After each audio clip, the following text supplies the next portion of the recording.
بسم اللہ الرحمن الرحیم۔ تو سب سے پہلی بات ہے کہ 15 اگست کیا ہے، 15 اگست میں ہمیں کرنا کیا چاہیے۔ میرے بھائیوں، دوستوں اور تمام مسلمانوں سب کے لیے میرا پیغام ہے کہ ہمیں 15 اگست گزارنی کیسے ہے، میں آپ کو وہ بتاؤں گا۔ دیکھیں، ہمارے اوپر جب خوشی آتی ہے، غمی آتی ہے، جب ہمارے اوپر کوئی غمی آتی ہے تب ہم اللہ کو یاد کرتے ہیں، تب ہم اللہ کے رسول کی سنتوں کو یاد کرتے ہیں۔ لیکن جب ہمارے اوپر کوئی خوشی کا وقت ہوتا ہے، خوشی کا کوئی موقع ہوتا ہے، تب ہم بھول جاتے ہیں کہ ہمارا کوئی پیدا کرنے والا بھی ہے، کسی نے ہمارے اوپر سنتیں بھی ہمیں دی ہوئی ہے، سنتوں پہ بھی عمل کرنا ہے۔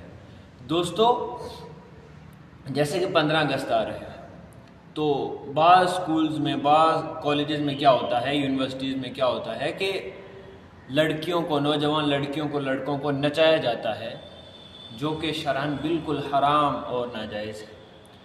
جب ہمیں 15 اگست کی خوشی منانی ہے تو خوشی اس لیول کی ہو کہ ہم اس میں اللہ اور اللہ کے رسول کو بھی یاد رکھیں۔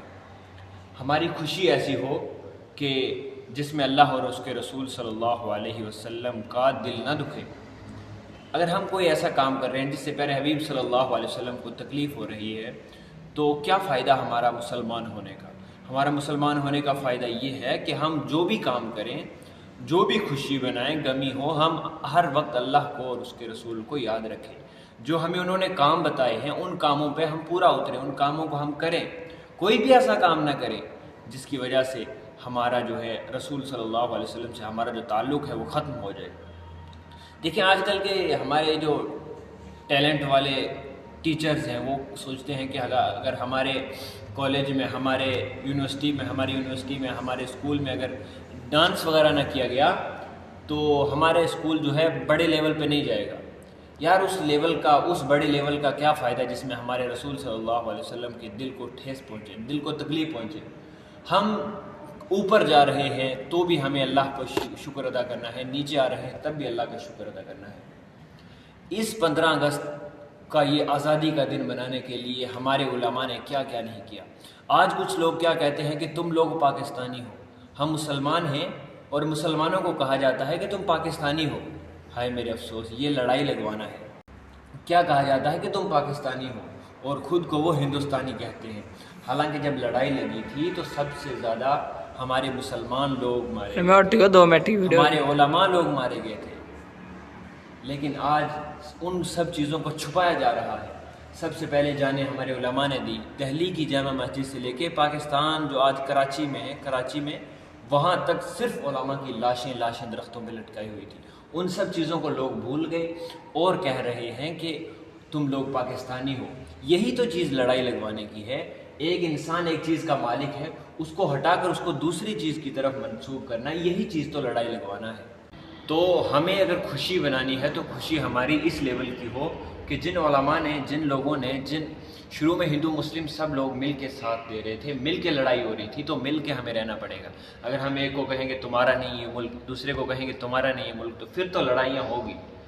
اگر ہمارے علماء نے اس کو آزاد کیا ہے تو ہمارے علماء جا کر سیٹ پہ نہیں بیٹھے، پی ایم سی ایم ہمارے علماء نہیں بنے، بلکہ انہوں نے اپنے دین کو بچایا، اپنے آپ کو آزاد کروایا۔ کیونکہ آزادی جو ہے یہ بہت بڑی اللہ تبارک تعالیٰ کی نعمت ہے۔ ورنہ جو غلام ہوتا ہے، جو کسی کے انڈر ہوتا ہے، اس سے پوچھو۔ آپ جیل میں چلے جائیں، جیل میں جا کر دیکھیں کہ ایک انسان ہے، اس کو اگر پیشاب کرنے جانا ہے تو 2 لوگ اس کے ساتھ جائیں گے۔ کچھ کرنا ہے بس ساتھ، وہ انسان پاگل ہو جاتا ہے سوچ کے کہ یار مجھے آزادی کیوں نہیں مل رہی۔ اسی طریقے سے اگر ہم کسی کے انڈر ہوتے، ہمارا دیش کسی اور کے انڈر میں ہوتا تو ہمیں بہت تکلیف ہوتی، بہت دقت اٹھانی پڑتی۔ لیکن ہمارے علماء نے بہت سی تکلیفیں، قربانی وغیرہ دے کر ہمیں آزادی میں جینے کا حق دیا ہے۔ اس کا مطلب یہ نہیں ہے کہ ہم ناچ گانے میں اتنا ملوث ہو جائیں کہ ہم ان علماء کی قربانی کو بھول جائیں۔ ہمیں اسلام خوشی منانے سے منع نہیں کرتا ہے، خوشی جتنی مرضی تم بنا لو، لیکن خوشی کے ساتھ ساتھ یہ چیز بھی یاد رکھو کہ ہمیں اللہ اور اس کے رسول نے جیسے رہنے کا حق دیا ہے ویسے ہی رہنا ہے۔ یہ نہیں کہ ہم انڈیا میں رہ رہے ہیں اور پاکستان کو سپورٹ کر رہے ہیں، ہم یہاں رہ رہے ہیں اور فلاں کو سپورٹ کر رہے ہیں۔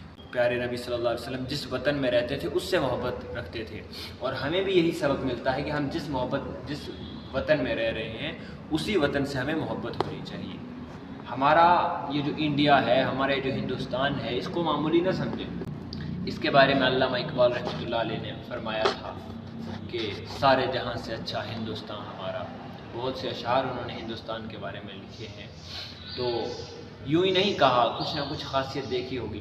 دیکھیں ہمارے ہندوستان میں کتنی چیزیں ہیں. دیکھیں یو پی میں اگر آپ آ جائیں تو گرمی ہے بہت زیادہ، جموں کشمیر میں چلے جائیں تو برف ہے، بارشیں ہیں، اور کچھ جگہیں ایسی ہیں جہاں ہمیشہ بارشیں ہوتی رہتی ہے، کچھ جگہ ایسی ہے جہاں بہت کم بارش ہوتی ہے. مطلب اس میں سب کچھ مل کے ہمیں مل رہا ہے. تو بھائیو کتنی پیاری جگہ ہے.